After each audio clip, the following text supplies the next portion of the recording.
Hi guys and welcome to another video. So today I'm just going to do something that has been requested of me quite a lot, especially in recent weeks, and that is just to talk about Sunderland, the team that I obviously support. Usually I'm doing career mode content, and I do try and refrain from talking about what happens in real life with Sunderland quite a lot, and that's purely because I don't want the viewers to think that this is just sort of a Sunderland fan based channel. I want everyone to be able to join in with the career mode stuff, but today I am actually just going to sit here and talk about Sunderland. I haven't thought about what kind of structure I'm going to do this in, or how I'm going to do it, or any big fancy graphics flying about the screen, because at the end of the day we're talking about Sunderland. They don't deserve my time and effort. But yeah, I'm just going to have a chat. We'll talk about transfers, incoming, outgoings, what I believe should be our next step, what I think we should do, what I think about Coleman. Yeah, so I'll just sit here with my Sunderland mug. Let's go. And remember guys, this is just purely my opinion about different things, so don't take it as fact or anything like that. You guys have your own opinions that I'd be interested to see what you guys think about some of the things I might say.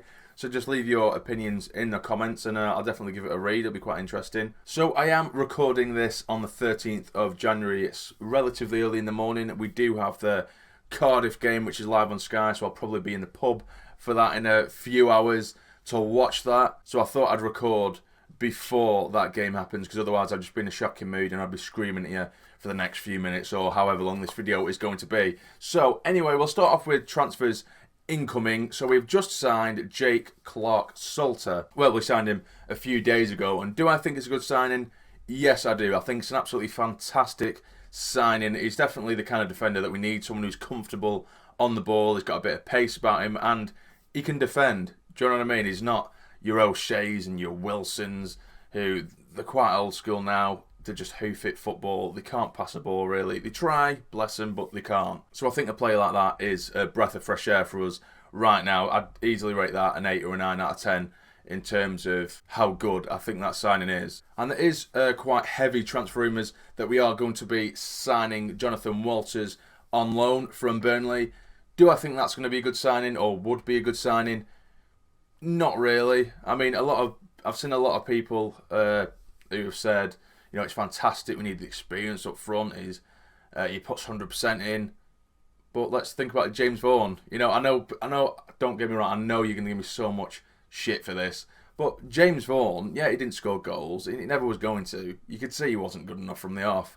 But he did put 100% in. He did put his body about the pitch. Was he any good with the ball? No, he wasn't. Jonathan Walters, similar sort of player, but he's aging. He'll lack the stamina that Vaughan had. He might get us a few goals. He does have a little bit more quality on the ball than Vaughan does, but they're relatively similar players yet. But Jonathan Walters is just a lot older. So it's a difficult one with Walters. Yeah, he's a better all-round player than Vaughan. Of course he is. I'm not saying that Vaughan is anywhere near as good, but they are similar in that sense, because everyone's points that I'm seeing in forums or Facebook posts or Instagram posts is that, yeah, he's going to toughen up our strikers and he'll ruffle some feathers with defenders. But that's exactly what Vaughan was there for. We've just sold him for 300k when we bought him for 500k, and now we're thinking about bringing a 35-year-old or something like that, however old he is, just to come in and do a similar job. It's not brilliant, if you ask me. But there are other rumours that are going around. There's been one player who we've been linked with quite prolifically since the season started. Oh, sorry, since the January transfer window started, and that is Ben Woodburn from Liverpool, who I think would be another excellent signing. It's another youngster, and Coleman seems to be doing what I've been wanting, and probably what a lot of you guys have been wanting to do for quite some time, and that is bring youth in. And that's exactly what I think we should do. We should be bringing players who really want to play football, who actually have a bit of passion for the game. They want to genuinely show what they've got and prove to the world that they can play football, regardless of where it's at. Which is something that I've been screaming for so long now, rather than bringing in names just for name's sake, just because they're a bit of a household name. Like when we originally brought in John O'Shea, for example, everyone thought, oh, he's from United. Everyone knows John O'Shea. He's never been amazing. He's not a United legend. Do you know what I mean? He's had a couple of decent seasons for us. Yeah, hats off to him. He's been a really good servant to the club, along with the likes of Catamol. But he's not incredible, and O'Shea hasn't been fantastic for quite some time now, and yet people are singing his praises because he's had a couple of good games under Coleman. I don't get it. He's been hanging on to his wage for way too long now. Way too long. I don't even understand why we even offered him a contract in the first place at the beginning of the season. I think he's shocking. I think he's a little snake, to be honest with you. He's just another player that's sitting on his wage because he used to have a slightly relevant name, when in reality, he's just shocking football. By now, he should be playing in League Two, finishing off his career, yet he's at Sunderland, one of the biggest clubs in the Championship at least. The league table might not show that, but we do know that we are one of the biggest clubs in the Championship, and he's sat there and he's starting game after game after game. Yeah, you might say, like, well, who else do we have? Well, we shouldn't have him.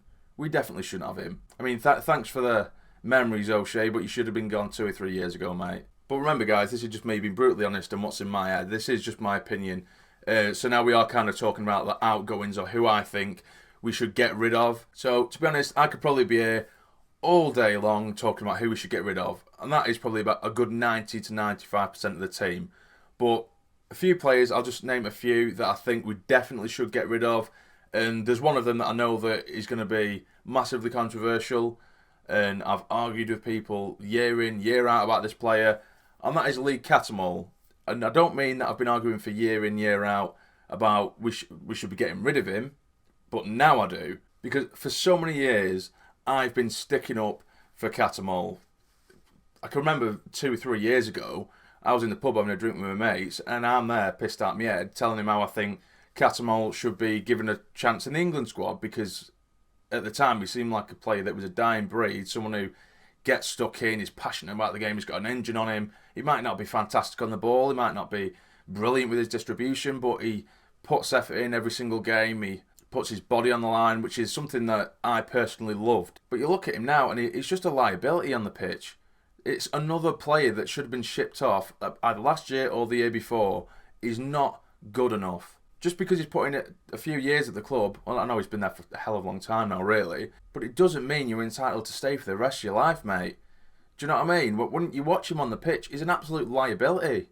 I mean, we say he's a hard-hitting player, he's a solid tackler, and he can't even tackle. That's the thing. Why do you think he's got one of the highest red cards in the Premier League alone? He can't tackle. We could say, oh yeah, we love him because he gets stuck in, he does that and the other. He's not a footballer, man. He can't play football. He can't pass the ball. He's tactically inept, and he's a danger to the opposition. And I don't mean that he's a danger in the sense of affecting the scoreline. I mean, he's going to bloody hurt someone, man. Don't get me wrong, I love a good 50-50 challenge, I do. But half the time he's not even going for the ball. He's just thinking to himself, right, for years on end now, I've been smacking plays and the fans have been loving it. But we don't, mate. We don't. You know, obviously if you're in a game against Newcastle, the scum, and you're smacking into Colback or something like that, do what you want, mate. Smash that guy's face and I don't give a shit. I'd applaud you, mate. But not in games where we're clinging on for dear life or something like that, and then you just get frustrated, throw your dummy out the pram, throw your toys out the pram, and just leather someone for no reason. But anyway, yeah, that's my sort of point of view on Lee Cattermole. And now on to Coleman. I think is going to be absolutely incredible if given the time, because as of right now, well, it has been for a while now, the season has just been a write-off. We just need to stay up, and that's it, and then let him do what he wants. I'm hoping to God that Ellis Short sells up ASAP, so then someone can come in who cares about the club and gives a shit, and then backs Coleman in the summer, because he's going to need it. And Coleman has already shown signs of the right attitude. He's been saying things that I've been wanting managers to say for a good 7 or 8 years now, 6 or 7 years, saying that there's too many players at the club who don't want to be there, and if you're not up for the fight, then the door's open, you can leave. So I'm hoping to God that finally a manager has come in and actually seen the players that we have, the players that are just around for the wage, and they don't really care about football anymore, so then Coleman just gets rid of him, which is what I've been wanting. And that, honestly, without exaggerating, and I'm not just saying this because of the position we are in the league, there are so many players in there that aren't good enough. Billy Jones, you're not good enough, mate. Like I've said, Cattermole and O'Shea, at the end of the season, I think they need to go. I do. I mean, we look at them and we just keep holding on to memories of the past and thinking, oh, they'll be good for us in the Championship. They're not. They're not good enough, so they need to go as well. I would say anyway. Wilson, not good enough. Get rid of. To be honest, I'm just going to end up going through the entire team. McNair, I love you, mate. I honestly do. I think if he stays fit and shows that he's going to stay fit, which I know isn't possible, really. If you get injured, you get injured. It's not necessarily your fault. When he's fit, I really like him as a player. But if he's just going to be injured, like half the players we bring in anyway, he needs to go. He's just going to be sat on the medical table accepting his bloody 20-30k wage as well. So he would have to go. Darren Gibson, you've shown glimpses of excellence this season, regardless of the poor start that he made and the little hiccup he made in the pub. He managed to turn it around somehow.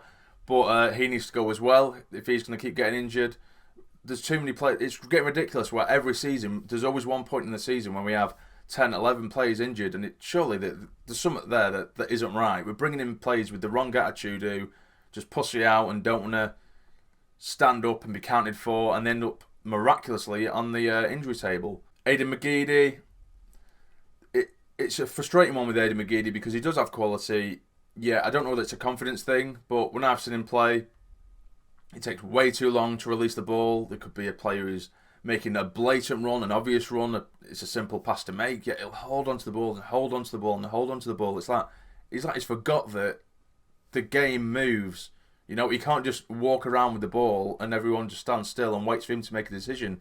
He takes an absolute age, but he does have quality. That's the thing. He has something that a lot of our other players don't have. He does have quality. He does have the ability to chip in every now and then, so I'll possibly keep him for another season. What more?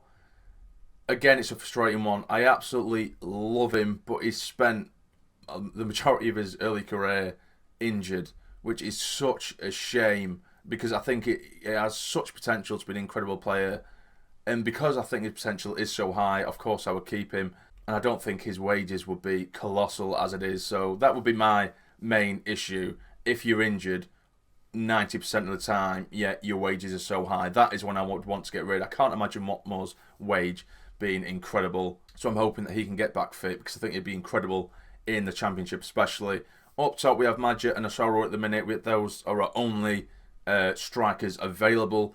Both of them I really, really like. Osoro can play on the wing as well as up top as well, so he could play on the right. I wouldn't mind that whatsoever. Madja, I think, well, they both just need a bit more experience, a bit more of a confidence boost. Madja maybe doesn't have the pace that Osoro has, but he does have pace about him, and he can finish. He's a bit more composed on the ball than Osoro is, because sometimes when I watch Osoro, I think he's a little bit panicky on the ball. As soon as he gets it, he's sort of like, shit, I need to do something. And he makes this odd, inexperienced decision, but that'll come with time. Also, another outgoing transfer, or potential outgoing transfer, is Didier Ndong, which I'm not going to lie, I'm relatively disappointed about that because I do like Ndong as a player. Now, he is a player who gets from box to box. He's got a lot of stamina, he's got a lot of energy, which is something we need, which is something that Catamol used to have. But Coleman did say in his press conference yesterday that there has been a couple of loan offers, but a loan offer doesn't do anything for us, which is true. And I'm glad he's said that because so many other managers in the past, Grayson included, when he's let Lenz go, he's let Barini go out on loan. Like, what's the point? Sell him. What's the point? It's not doing us any favours whatsoever. We could have sold Lenz and Barini, and we could have easily got about 20 mil off them both, easily. And then we would have had money to spend, possibly, depending on what Shaw would have done with that money. But you know what I mean? Yeah, but Coleman has basically said that he will send him out on loan, but only if there was a certain permanent transfer at the end of it. Not if you play X amount of games, then we'll sign him permanently, because then they're obviously just going to do us over. But yeah, if I do see Ndong go, I think 10 million, around 10 million would probably be fair. That's probably how much you will go for, 8 or 10 million. I mean, I know we signed him for, 13 point something or 15, I can't really remember. He was our record signing, but why would his value increase when he's been sent down with a relegated team? He hasn't been incredible for us, so about 10 million-ish I think would be fair. But I just hope that Coleman can replace him somehow. I know Coleman has said that to buy players we definitely have to sell quite considerably. It'd be more likely to be loan signings, which I'm not a massive fan of, because we are going to be left massively short by the time the summer comes round. But hopefully, again, by then, Coleman will have funds to play with to really rebuild this squad that is in desperate need of rebuilding. So yeah, that's pretty much my thoughts on the club at the minute, guys. I know it's not been exactly too uplifting, but what did you expect? We're Sunderland, for God's sake. So if you disagree or agree with my opinion, let me know. Please don't just dislike the video because you don't like something I've said. Comment below and let me know. Say, that's rubbish, and then tell me why. Let's have a discussion. That's what this is about. This is an in my opinion video, so let me know, guys. But if you have liked the video, this is obviously something really different. I don't normally just sit down and just talk to you guys, so if you have enjoyed that, please like the video and subscribe if you're new to the channel and aren't already subscribed. The channel's Instagram is in the description below, so be sure to follow that as well. But for now, you take care and stay jamming.